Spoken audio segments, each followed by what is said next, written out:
Hey everybody, welcome back to the Daily Dose. We're coming up on day number 14 today. Thank you again for everybody who is joining along and participating. We appreciate you. We hope you've enjoyed this. So what we're looking at today is going to be Genesis 43 through 45 and Psalm 14.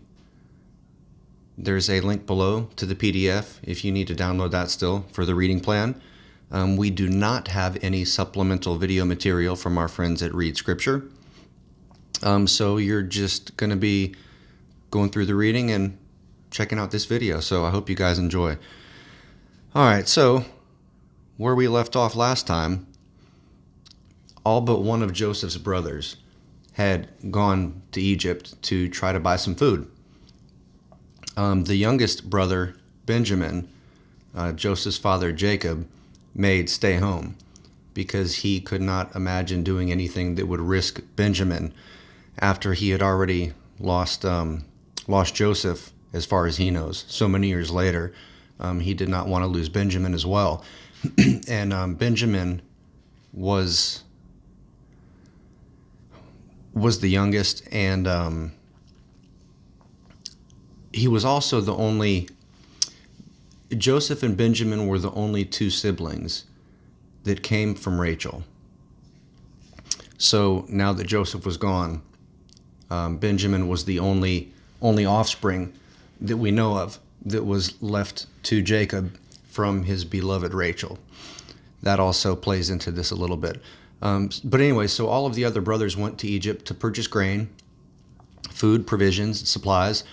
Now, from the research I've done, to get from their homeland to Egypt, it would have been somewhere in the ballpark of like 250 to 300 miles maybe. And it would have been, I've heard different people suggest different things, but it could have been a 6-week journey up to an 8-week journey for them to cover that ground. Some people think even longer than that. So we're not just talking about, walking down the street a couple miles to the Kroger to go pick up some groceries, okay? This would have been a very, very long journey, nothing quick. So they spoke to Joseph, the brothers. They make it down there, they speak to Joseph, but they didn't recognize him. And, so much time had gone by since they had seen him last, so partly that's why they wouldn't have recognized him, but also because Joseph was part of essentially Egyptian royalty now.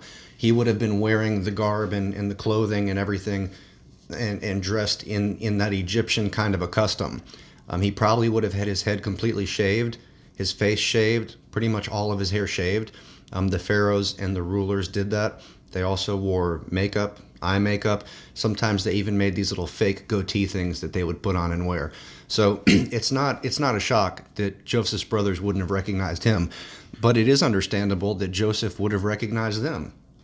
I would imagine that even though years had passed, they still all probably looked pretty much the same, so they would have been recognizable to him. Joseph had sold them some food. However, the caveat to that was he was not going to let all of them go back.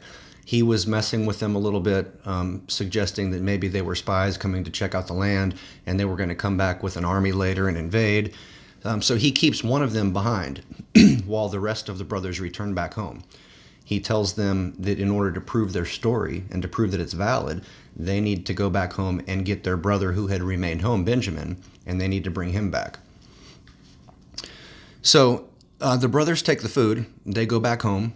They tell their father Jacob what the situation is, and it takes some persuading, but they finally convince Jacob to let them take Benjamin and go back with their youngest brother. So today's section of scripture picks up with all the brothers returning to see Joseph, and they still don't realize who he is. However, Joseph plays a little bit of a trick on them before he reveals his true identity. But it's a fun story. It's exciting, and it's it's kind of a heartwarming reunion. What I do want to touch on here is in Genesis chapter 45, verses 4 through 11. I want to read that scripture real quick, and I also want to make a few comments on it. So this is happening when Joseph finally reveals his identity to his brothers. He says, "Please come closer," he said to them. So they came closer. And he said again, I am Joseph, your brother, whom you sold into slavery in Egypt. But don't be upset and don't be angry with yourselves for selling me to this place. It was God who sent me here ahead of you to preserve your lives. This famine that has ravaged the land for 2 years will last 5 more years, and there will be neither plowing nor harvesting. God has sent me ahead of you to keep you and your families alive and to preserve many survivors. So it was God who sent me here and not you. And he is the one who made me an advisor to Pharaoh, the manager of his entire palace, and the governor of all Egypt. Now hurry back to my father and tell him, this is what your son Joseph says. God has made me master over all the land of Egypt, so come down to me immediately. You can live in the region of Goshen, where you can be near me with all of your children and grandchildren, your flocks and your herds, and everything you own. I will take care of you, for there are still 5 years of famine ahead of us. Otherwise, you, your household, and all of your animals will starve. Joseph he's seeing the forest from the trees. He could be looking narrowly at the situation, and he could just be saying, you know what, these guys sold me into slavery. They didn't care anything about me. In fact, they hated me, and now here they are before me begging. And that's exactly what his original dream when he was younger said, that all of his brothers would be bowing down to him. And now it's happening. And he could be bringing up that dream. He could be gloating and rubbing it in their face. He is not doing that. He sees that in a very real sense, yes, his brothers sold him into slavery. But in a sovereign and providential way, God ordained that to happen. So while the brothers did do it, Joseph can see that it was part of God's plan for that to happen so that, and don't you love it when there's a so that? He allowed that to happen so that so many people's lives could be saved later on. And Joseph is recognizing God's provision in this as well.